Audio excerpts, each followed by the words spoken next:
Unfortunately, I don't speak Finnish. I've tried to learn it, but Okay. it's a really difficult language. I didn't give up yet. Yes. Okay. I'm still trying. Do you have anything to say for the new students? It's Like, come not- to Finland. What do you think about Finland? It's cold. Don't come. It's cold. Should visit it first time in the summer. Yeah. Okay. Have a better impression. Yeah. The daily output is up to 40 tractors. So 40. yes. Okay. 41. Okay, up to 41.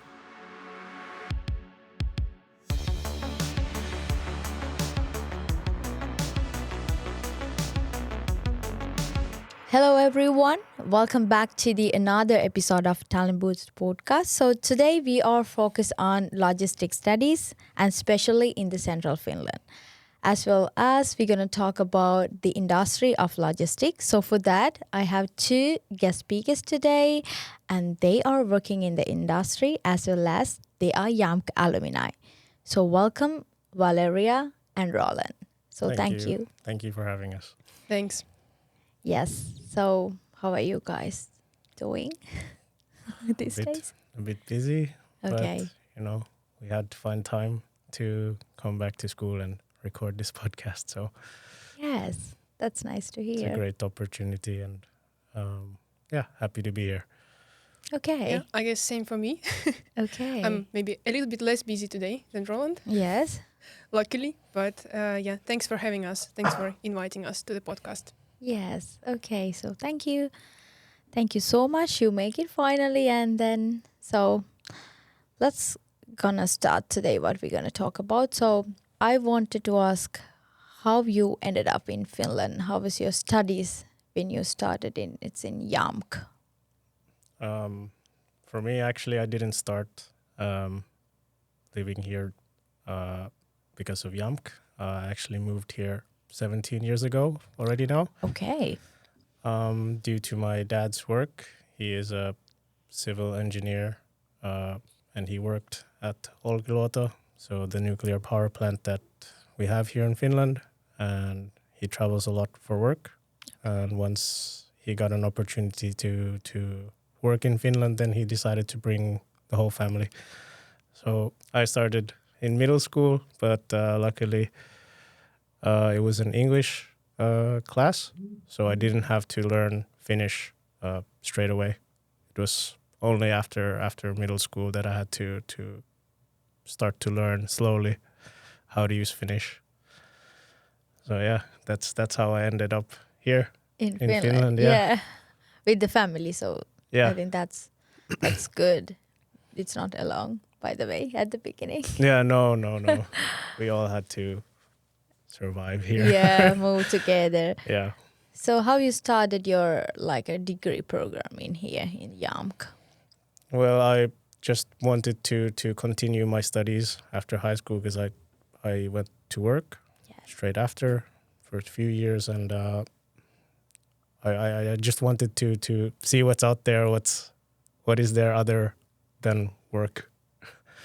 And I looked at the degree program here in Jyväskylä, and I decided that logistics was the most interesting one. So I came with an open mind, let's say that, and now I'm here. Yes. So what about you? My story with Finland is quite shorter. Okay. I've been living here only for almost 5 years. And I have moved because of the studies in Jamk. I've been traveling with my parents a lot when I was a child to Finland. So I more or less knew the culture, knew the place. And then I decided that after high school, I want to study in the University of Applied Sciences in Finland. And I applied to different engineering programs in different cities. But international logistics in Jamk was my first choice. Okay. So then I got into Jamk. That's how I ended up with here. Okay. Then you are still in Central Finland. Mm-hmm. So Yeah. okay, so before we go to your working life, I wanted to ask how's your studies went in Jamk, especially about your theoretical knowledge that you got from Jamk in the first years, and how about your internships? Did you find it by yourself or the school help you? And then what about your thesis and those things? Yeah. Where to start? You can start from first year. Okay, it's gonna be long then. But no, anyway, about the theoretical part that we learned, or I learned at Jamk, I use some of the stuff from there at work. So in that sense, it's good. And the practical trainings, some of them I found myself, and others are through, let's say, friends or networks. For example, this Valtra job, I actually started as an intern there. Okay. So I have stayed since then. And regarding the thesis, I don't know, we wrote it together. So we are a pair in that sense, and now colleagues as well. So yeah, Jamk has been really, really good for me. And I found a lot of friends here as well. And yeah, that's all I can say at the moment. Yes. From my side, I can say that theoretical knowledge that we got was very useful, and everything was on point, so there was no like extra unnecessary information. So that was good. Unfortunately, my studies were affected a lot by COVID restrictions. Ah, yeah. Okay. Yeah, because I started in the autumn 2019, and basically I studied normally only 1.5 semesters, and then the restrictions were put in place. So then we went to the full online mode, and of course, young staff and young teachers did a great job to switch from face-to-face to complete online mode in a very short time period. But at the same time, I feel that due to these unfortunate circumstances, we, like me and my group, and other students who faced COVID restrictions during their studies, missed out on quite a lot of things, like in-class activities, lab works, some events that were cancelled. So that was a bit unfortunate. But apart from that, it was great. I really liked the flexibility of the studies because I could take courses from other programs as well as extra courses. And yeah, it was great. Easy to manage study schedule with life schedule. Okay. So how about your practical trainings and stuff? I found those with network, basically all of them. And the last practical training I did in Valtra, and that's how I ended up there in material planning. So you hold the last practical training. Yes. Okay. Yeah. That's a good tricky information for new students. But that actually makes sense because the last practical training is usually towards the end of the studies. So basically you are almost ready to go into work. Yeah. Okay. Straight after your studies. So that makes sense. Makes sense, yes. So can I ask, like, how many practical trainings normally in the logistics? Like, are you going like different, like a settings of logistic industry, or just one last three. one? Three practical training, 10 ECTS points each. And first one doesn't have to be from the logistics field. Okay. And it can be done also prior to the studies. So if you have some working experience before you started studying in Jamk, that can be counted as your first practical training. You can take the accreditations. Yeah. Okay. And then the next two, they have to be during your studies and in the logistics field. Okay. So it's like a 3 months kind of a... I think one is 2 months. Yeah, one training is 2 months. Because I did my last 2 practical trainings at Valtra, so I was there for 4 months. Oh, yeah, okay. Same it's for like me. quite big ones, but you have only 3. Okay. Okay, this sounds interesting. So finally, after the last practical trainings, you guys ended up in Valtra. So then you might be how long you were working now in Valtra? In total, 3.5 years. You both same? No, in total I have worked for maybe a year and a half. Year and a half, okay. But you might have really good understanding. But so tell me about the Valtra. Valtra is a part of ACO Corporation, which is American corporation based globally, and it specializes on producing agricultural equipment. And Valtra, in particular, produces tractors and transmissions for the tractors. They can be tailored according to customer wishes, and the daily output is up to 40 tractors. So 40? Yes. Okay. 41. Okay, up to 41. Okay, yes. So do we have any manufacturing plants in Finland? Yes, it is located in Suolahti. Suolahti. So 40 kilometers to the away? north from Jyväskylä. Okay. Or a short 30-minute drive. Okay. By the highway. Yes. And BMW. So, how about your current positions in the Valtra? What you guys are actually doing there? So we're both material planners, and this is a part of a supply chain management. And our basic task is to ensure that we have parts available for the tractor's production. So all the parts and all the suppliers that are used in our chain are distributed between our colleagues in the material planning team. And basically what we do is that we balance material availability by tracking the shipments or checking parts setup in ERP system. And also on the other side of the scale, we balance the inventory level because it cannot be too high because a lot of money is put into parts, and if they're just sitting on the shelves, that's not a very cost efficient way of production. And that we do by managing our safety stocks and also by rescheduling some shipments, some orders if needed. So we are in constant contact with our suppliers, and in total we have 300 suppliers distributed among our colleagues. We have approximately 10 people in the team.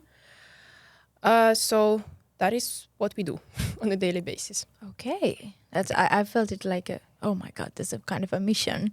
Yeah. Yeah. Sometimes it is, especially if there are some critical items that potentially can stop production, and that's a lot of people not working, so it costs a lot of money. So yeah, it's kind of like a mission to bring the parts home. Okay. Do you have any idea about the in general job market in your field in Finland, especially like except Valtra? Do you have any idea? I mean, let's say at the moment, I think as everybody knows, the job market in Finland is not that great. Yes. A lot of companies are not hiring, and there are a lot of costs, let's say savings, so lots of budget cuts and so on. So at least at the moment, it's not that great. Not that great. So, like, is there any like a huge factories like out there for the logistics industry in Finland? Because we know, I think if you say it's Valtra, everyone knows Valtra. So, do you know any other? Factories that you famous in this field? Well, basically any industrial factory includes some part of logistics because they need supply chain, and the way production is organized is also part of the logistics. So basically any industrial plant is a good employer for logistics students. Also, there are a lot of transportation companies, warehousing companies, forwarding companies. So everything that is related to goods movement and people movement, that is also part of the logistics. And it can be found almost anywhere in any company. So in that sense, it's a bit hard to assess particular employers, and particular employers, and give exact number and exact names of the companies. Yes. So Maybe some big companies that I know for a fact that has some of our students is Valmet Automotive in Turku and Salo, Uusikaupunki in that area, Metso Autotech in Tampere. Okay. They do mining equipment. also Kone in Espoo. Yeah. Okay. There are many out there. Yeah. So that means like student gonna have opportunities. Okay. So my next question is about like what kind of special skills that you think that you're gonna need to find these jobs and work in your field. Is there any secret skill sets for that? I don't know if I can speak for all of logistics, but at least for us in supply chain, it needs a lot of working under pressure, like to be able to perform. As I said, if there is a critical part that stops the line, you should be able to somehow manage it and ensure that we don't stop the line, and that for someone can be a lot of pressure thinking about all those people who will not be working. So being able to perform under pressure, I would say, is one. Another one would probably to be able to think on your feet, because supply chain is very unpredictable sometimes. Some issues can pop up, for example, like me today. Yes. So, to be able to think on your feet and to come up with a plan of action quickly, I would say is another type of skill here in the supply chain. And I think the third skill would be communication. As Valeria mentioned, we speak a lot to our suppliers and of course internally as well. So if there is something that you can make predictable in this unpredictable field, it's communication. So if you have clear communication with everybody, everybody's on the same page, that will make your job a lot easier. Okay. Yes, I understand. Do you have anything to add? No, not much. Just wanted to say that I was quite surprised when I started working in logistics by the amount of communication that actually is involved in the job, Okay. because it's emails, calls all the time. I wasn't expecting that, but that much. Okay. yeah, luckily it's going quite well. And as for the work under pressure, of course, if something comes, if we need to take action, usually it means that something went wrong at some point. Okay. And then the problem at some point falls to us. So we need to deal with that. So usually the problems are very urgent, and we need to deal with them really fast. Sounds like a tricky. And yeah. So don't you have any language barrier? I mean, in Finland, of course, because we are here, Yes. we need the language sometimes. But I would say it's also dependent on the company you're working in. Mm-hmm. So, for example, if you are working at an international company and the work language is English, then I would say that you don't necessarily need Finnish. But of course, there will be some time when, for example, us at work, if we need to go talk to someone in the production line and that particular person doesn't speak English, then it's hard. Yes. So then you need to ask a colleague to come and help translate for you. But Yes, that makes I would sense. say that it's very company dependent, the language barrier. Yes, that's true.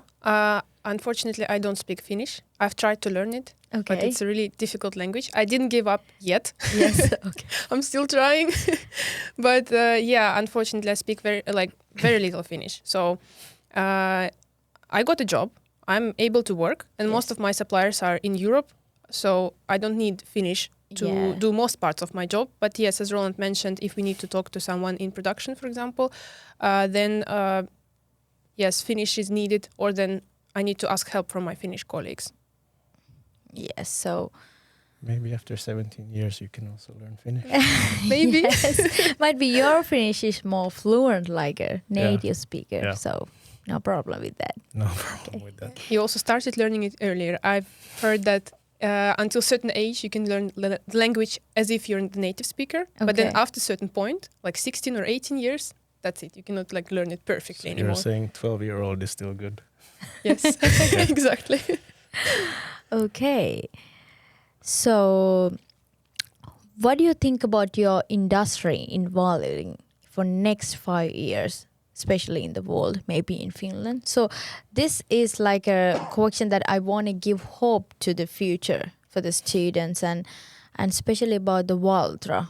Is any Valtra going to be have like more plants and they hiring more people, like these things a student likes to know about. So what's happening for the industry?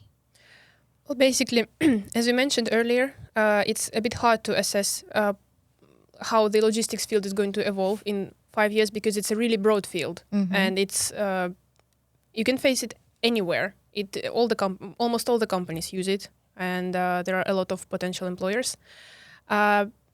Speaking about Valtra particularly, unfortunately, it seems that perspectives are, as in the whole Finland, basically, is not that bright at the Okay. moment. So I don't think that there will be a lot of new hirings. Of course, there are some people are leaving because of the job is stressful. Some people are coming. In that sense, there is some kind of rotation. Yes. But the total headcount, I don't think that it's going to grow anytime soon. So but there is still, of course, hope to get into, particularly into Valtra. But I would say that there are so many potential employers for logistics students that if one company doesn't have open positions in the field, then you can just try another one, and then another one, and basically the possibilities are almost endless in that sense. Yeah. So there is a big chance to find some kind of job field related. Maybe not in Finland, but anywhere. Anywhere. Yeah. In the Europe or in the world. In the world, I would say. Yeah, globally. We need Globally. logistics globally. Yes. Okay, then it was quite fast and like briefly, but it gives a really good understanding. So as a final question, I would like to ask, what is your advice for students? You know, you're working in the field and you're Jamk alumni and you know everything. I would say like that. So Not everything. but you can say something. Yeah. So I would say that one of the key points is to define for yourself, why are you doing your studies at the moment? What do you want to achieve with that? And what kind of next step do you want to take after your studies are complete? This kind of setting a clear goal will help with the motivation. And motivation is one of the key things in your studies. You need to aim for the best in your studies, and you need to do your best to try to achieve your goal. That will require a lot of self-discipline, motivation, and a responsible attitude. But at the same time, this kind of approach is seen and it is noticed, and it will help building up your reputation, which I believe needs to be done from the very beginning, because first of all, it has cumulative effect, and secondly, you never know when it's going to be useful for you. So I would say that you need to have this kind of approach to your studies, do everything, like be hardworking, and also increase your network, because network can really help with finding a job. And if people know you and if you have a good reputation, then you increase your chances to get a practical training and then a job afterwards. Yes. And remember to try your best in practical training as well. Yeah, that is really important. That's why you are here. Yeah. So you did your best in your last practical training. So, okay. Do you have anything to say for the new students? New students. Like, come to Finland. What do you think about Finland? It's cold. Don't come, it's cold. Should visit it first time in the summer. Yeah. Okay. Have a better impression. Yeah. Have a better impression in the summer and then stay for the cold. I don't know. What about the Jamk studies background, like your degree program? I mean, I would say that the international logistics degree in Jamk is one of the best. And the numbers don't lie. A lot of our students get employed right after their studies. Okay. I don't have the number right now, but yeah. But that's what all the teachers are saying. Yes. Quite impressive then. So I think you might now have a little bit more idea about what your studies and what you have to do next before you graduate. So if you're near to graduate, do your last practice best. So here the example with us today. So thank you so much for participating, and hope you guys see you again. Yeah. More and more events as usual. sure. So, Yes. so thank you for everyone for watching us, and see you in next episode. Bye.